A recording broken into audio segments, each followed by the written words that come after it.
আসসালামু আলাইকুম প্রিয় শিক্ষার্থী, অনলাইন ক্লাসের দ্বাদশ শ্রেণীর অনলাইন ক্লাসের আজকে জটিল সংখ্যার তৃতীয় ক্লাস। জটিল সংখ্যা কমপ্লেক্স নাম্বার। আমরা গত দুটা ক্লাসে জটিল সংখ্যার বিভিন্ন ধর্ম সম্পর্কেও কিছু বলেছিলাম। তারপরও আজকের আলোচনায় জটিল সংখ্যার ধর্ম এবং দুটি অঙ্কের সমাধান। যে অঙ্ক দুটা আমি বোর্ডে তোমাদেরকে লিখে দিয়েছি, তোমরা বোর্ড থেকে এই অঙ্ক দুটি উঠাই নাও।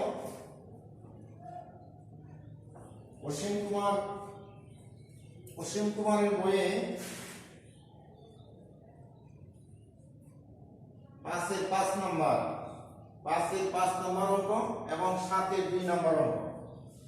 এটা হলো 5-এর 5 নম্বর অঙ্ক এবং এটি হলো 7-এর 2 নম্বর অঙ্ক। যাদের অসীম কুমারের বই নাই তারা অন্য বই থেকে, আমি অঙ্ক দুটি এই কারণেই লিখে দিছি যাতে অন্য বই থেকে তোমরা মিলিয়ে নিতে পারো কোথায় আছে।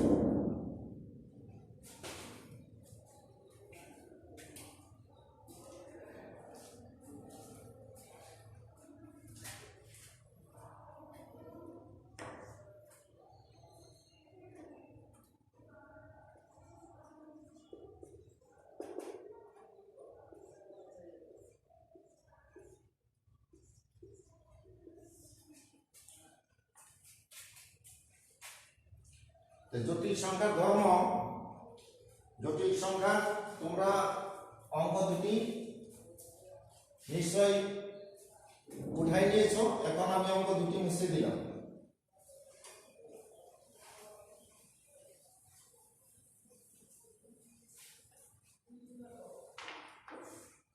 আমরা জটিল সংখ্যার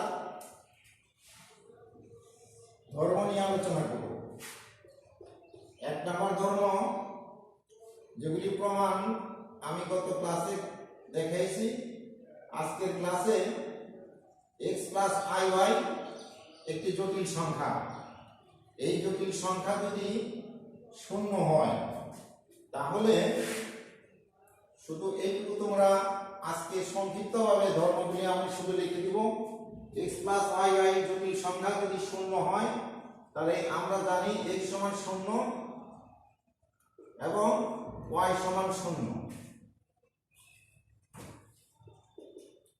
2 নম্বর ধর্ম হলো x প্লাস iy বা x1 প্লাস iy1 জটিল সংখ্যা যদি x2 প্লাস iy2 আরেকটি জটিল সংখ্যার সমান হয়, সমান হলে আমরা জানি x1 সমান x2 এবং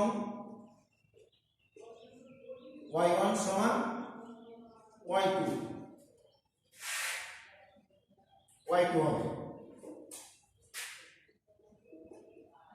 3 নম্বর বৈশিষ্ট্য বা ধর্মের মধ্যে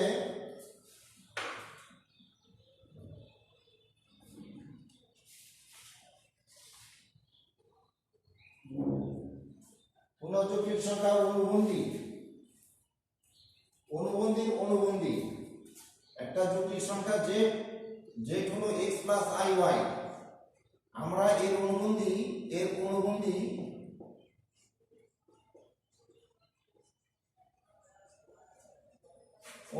জটিল সংখ্যাকে আমরা z বার দ্বারা লিখি, যেটা হলো x মাইনাস iy।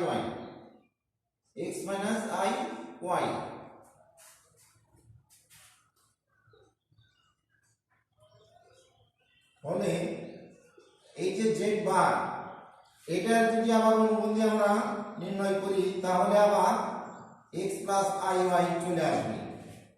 তার মানে হলো z বার সমান হলো z বার, তার উপর যদি বার নেই তার মানে z জটিল সংখ্যার অনুবন্ধী, তার আবার যদি অনুবন্ধী প্রকাশ করি তাহলে আমরা z ফিরে পাবো।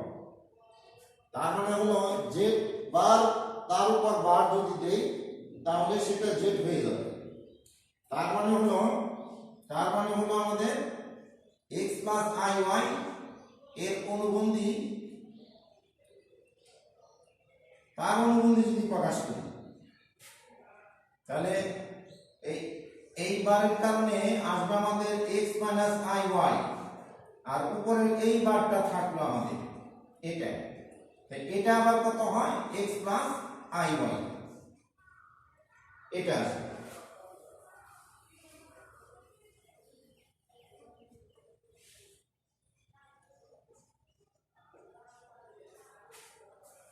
আমাদের 4 নম্বর ধর্ম হলো দুইটা জটিল সংখ্যা যদি অনুবন্ধী হয়, z x plus i y এবং z বার তাহলে আমাদের x মাইনাস আই ওয়াই, তাহলে আমাদের দুইটা জটিল সংখ্যা অনুবন্ধী জটিল সংখ্যার যোগফল z প্লাস z বার, z প্লাস z বার আসবে 2x, যা বাস্তব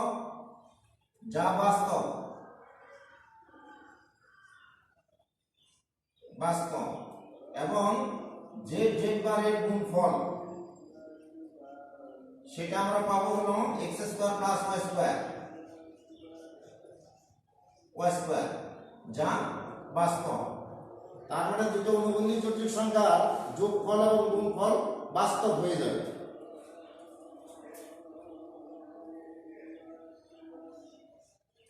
ফার্স্ট নাম্বার ধর্ম হলো আমাদের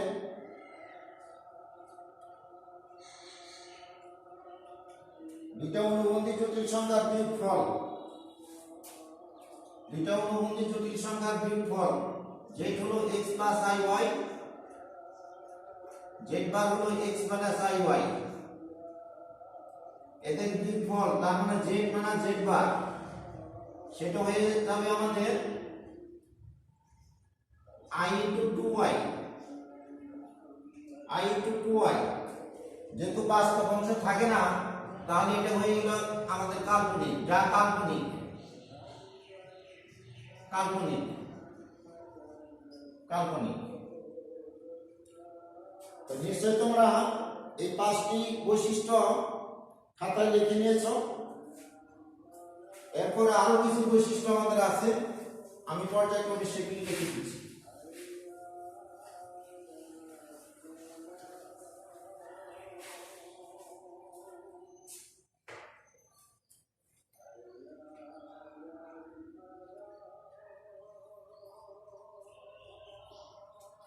আমরা গত ক্লাসে বলছিলাম অনুবন্ধী নয় এরকম জটিল সংখ্যা, অনুবন্ধী নয় এরকম জটিল সংখ্যা যোগফল গুণফল বিয়োগফল ভাগফল সব জটিল সংখ্যা হবে।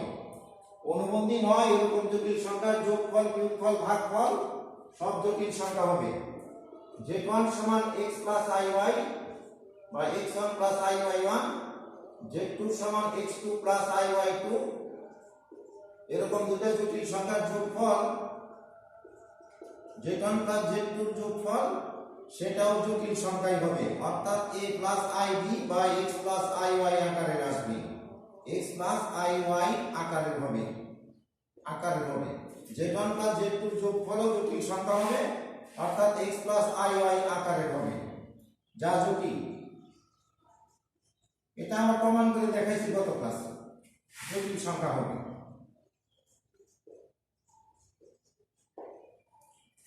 আমাদের 7 নম্বর ধর্ম হলো জটিল সংখ্যার বর্গমূল, শুধু বর্গমূল না, যে কোনো তম মূল জটিল সংখ্যাই হবে। n তম মূল যদি বের করি a প্লাস i b জটিল সংখ্যা, সেটাও জটিল সংখ্যাই হবে, তার মানে হলো x প্লাস i y আকারের হবে,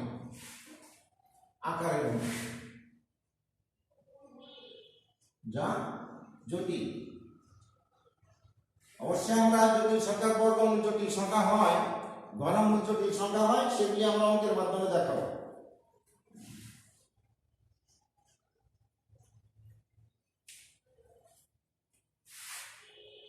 এবং জটিল সংখ্যার যে কোনতম শক্তি আমরা a প্লাস ib জটিল সংখ্যা পাওয়ার যদি n নেই, n হলো ধনাত্মক পূর্ণ সংখ্যা, তাহলে এটার রেজাল্ট আমরা কি পাবো, জটিল সংখ্যা পাবো, তার মানে x প্লাস আই ওয়াই আকারের হবে, যা জটিল হবে। তো তো এই হলো আমাদের জটিল সংখ্যার ধর্ম। এখন আমরা তোমাদের বই থেকে দুটো অঙ্ক দেখাবো, যে অঙ্ক দুটো তোমরা ইতিমধ্যে লিখে নিয়েছো।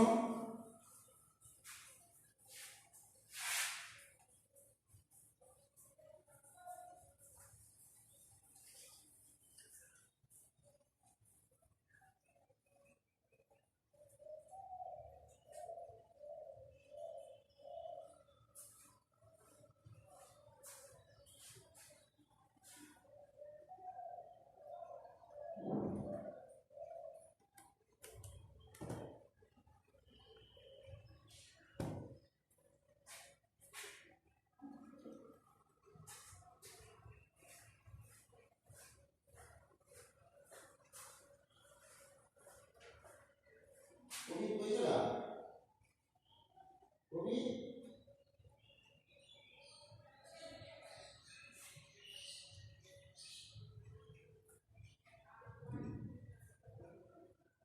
এই কবি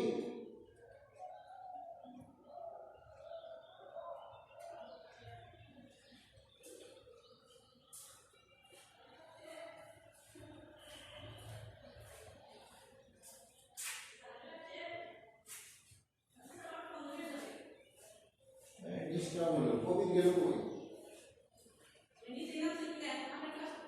না শেষ হলো কেন? এটা মুখ করে দিতে হবে না, আর একটু কাছে গিয়ে ধরতে হবে।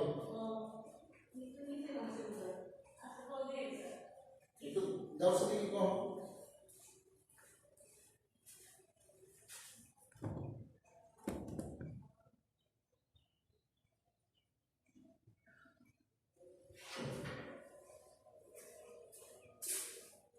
আমাদের প্রথম যে অঙ্কটি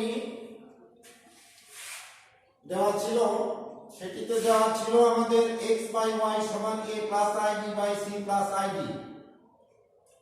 x বাই y সমান a plus ib by c plus id। আমরা যদি বর্গমূল করি, আকারে গুণ করে দেই, তাহলে x into c plus id, y into a plus id। তাহলে x দ্বারা গুণ করে দাও, তাহলে cx প্লাস idx। আর y দিয়ে এখানে গুণ করলে ay প্লাস idy। তাহলে আমাদের আসতেছে cx মাইনাস ay। এই ayটা বামে নিয়ে আসুন। i যুক্ত দুটো পদ, i যুক্ত দুটো পদকে ডান পাশে নিয়ে আসি, ডান পাশে রাখি, আর i ছাড়া বাস্তব অংশ দুটো বামে নিয়ে আসি। তাহলে cx মাইনাস ay আর প্লাস idy মাইনাস হয়ে আসলো idx। তাহলে cx মাইনাস ay সমান i যদি কমন নেই, dx minus dx, dy minus dx। এখান থেকে i কমন নিলে থাকে আমাদের dy মাইনাস dx। এখন যদি আমরা উভয় পক্ষে বর্গ করে দেই, তাহলে আমরা পাচ্ছি cx minus ay whole square, i এর বর্গ i square, dy minus dx এর বর্গ dy minus dx whole square বর্গ করে। এখন বাম পাশের বর্গের রেজাল্ট যদি ভিতরে বর্গ করে দেই, তাহলে c square x square a minus b whole square সূত্র c square x square minus 2acxy plus a square y square. আমরা জানি i স্কয়ারের মান -1। আমরা i এর শক্তি সম্পর্কে আলোচনা করছিলাম, সেখানে বলছিলাম i স্কয়ারের রেজাল্ট কত? -1। তাহলে i স্কয়ার মান -1 বসালে আমাদের থাকে হলো, আর ভিতরে যদি বর্গ করে দেই a minus b whole square সূত্রে b square y square minus 2b dxy plus b square x square. তাহলে cx square minus 2acxy plus a square y square. আর এই বাম পাশে থেকে পুরো পদটাকে, ডান পাশের পুরো পদকে যদি বামে নিয়ে আসি, তাহলে যেহেতু -1 ছিল, এটা প্লাস হয়ে চলে আসবে। তাহলে b square y square minus 2b dxy plus b square x square সমান 0। তাহলে x স্কয়ার এর পদ দুটোকে পাশাপাশি রাখলাম, c square x square plus d square x square. এই d স্কয়ার x স্কয়ার কে এই c স্কয়ার x স্কয়ার এর পাশে রাখলাম। আর xy পদ, xy যুক্ত পদ আছে দেখো দুটো, এখানে আছে xy, এটার মধ্যে আছে xy, এই দুটোকে পাশাপাশি রাখলাম। আর ওয়াই স্কয়ার যুক্ত পদ আছে দুইটা, এই দুইটা পাশাপাশি ছিল, এটা আমরা লাস্টে এখানে লিখে দিলাম। তাহলে ডান পাশে তো শূন্য, আমাদের x স্কয়ার কমন নিলে c square plus d square into x square minus 2 into xy যদি কমন দেখায় মাইনাস 2 xy কমন, xy টা ডানে রাখলাম আর মাইনাস 2 টা বামে রাখলাম ফার্স্ট ব্র্যাকেট দিয়ে, তাহলে ভিতরে থাকে আমার ac প্লাস bd প্লাস এখান থেকে y স্কয়ার কমন নিলে a square plus b square সমান a square plus b square into y square সমান 0। তাহলে আমাদের প্রমাণটা হয়ে গেল। এবার আসলে আমাদের 2 নম্বর অঙ্কটা, যেটা অসীম কুমার বইয়ের 7-এর 2 নম্বর অঙ্ক। এখানে দেওয়া ছিল মডুলাস 2z - 1 সমান মডুলাস z - 2।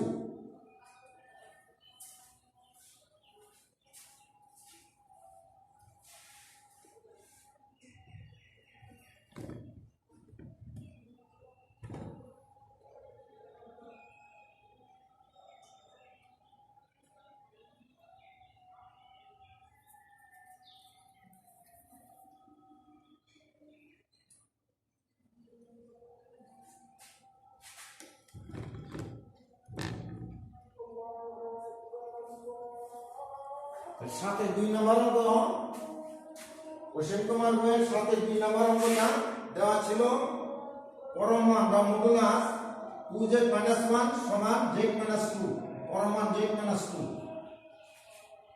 তাহলে z এর মান আবার দেওয়া ছিল আমাদের, z সমান ছিল x প্লাস iy, z এর মানটা বসাই দিলাম, z এর জায়গায় z এর মান বসাই দিলাম। এখন এখান থেকে 2x - 1 অর্থাৎ বাস্তব অংশ দুটোকে একত্র করে ফেললাম প্লাস i ইনটু 2y, আর এখানে x - 2 ফার্স্ট ব্র্যাকেটে রাখলাম প্লাস iy। এখন আমরা জানি যে একটি জটিল সংখ্যা যদি x প্লাস iy হয় তাহলে পরম মান z সূত্র হলো √x² plus y square. z জটিল সংখ্যার পরম মান বের করার সূত্র হলো এটা। তাহলে এই সূত্র দিয়ে আমাদের এই x এর জায়গায় আছে এখানে আমাদের 2x - 1, তাহলে √2x - 1 whole square plus 2y whole square, তার মানে 4y স্কয়ার। একই সূত্র ধরে পরম মান x - 2 প্লাস iy এর জটিল সংখ্যা পরম মান বা মডুলাস আসবে আমাদের কত, √x - 2 whole square plus y square. তাহলে উভয় পক্ষে বর্গ করে দিলে এই রূপটা থাকবে না, এই রূপটা থাকবে না। আর এখানে ভিতরে যদি আমরা বর্গের রেজাল্ট লিখি তাহলে 4x² - 4x প্লাস 1, আর আছে আমাদের 4y স্কয়ার। এখানে হয় আমাদের x² - 4x plus 4 plus y square. তাহলে 4x square plus 4y square minus 4x, ডান পাশের থেকে x স্কয়ার বামে নিয়ে আসো মাইনাস করে, minus x square plus 4x minus 4x plus 4x হয়ে আসলো plus y square minus y square হয়ে আসলো। আর ধ্রুবকগুলোকে আমরা ডান পাশে রাখবো। তো ডান পাশে ধ্রুবক আছে 4, বামে ছিল 1, এই 1টা ডানে গেল মাইনাস 1 হয়ে যাবে। তাহলে আমাদের 3x square plus 3y square, 4x square minus x square, 3x square, 4y square minus y square, তাহলে থাকে 3y স্কয়ার। আর ডান পাশে 4 - 1 সমান 3, 3 দ্বারা ভাগ করে দিলে আমরা পাবো সুতরাং x square plus y square সমান 1। এটি আমাদের প্রমাণ করার কথা ছিল। তো প্রিয় শিক্ষার্থী, আশা করি তোমরা আজকের ক্লাসে দুটি অঙ্ক এবং দুটি সংখ্যা ধর্ম সম্পর্কে সঠিকভাবে বুঝতে পেরেছ। তা আমরা আগামী ক্লাসে এককের ঘনমূল নিয়ে আমরা আলোচনা করব। আসসালামু আলাইকুম।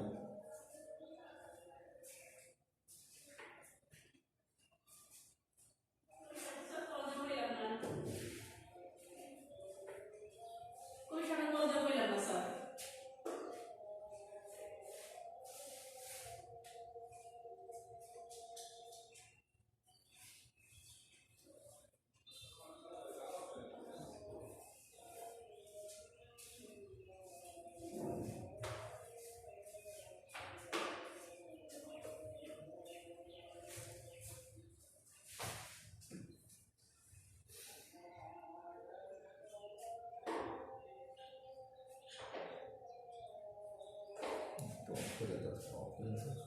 Oh, tu ti ne stai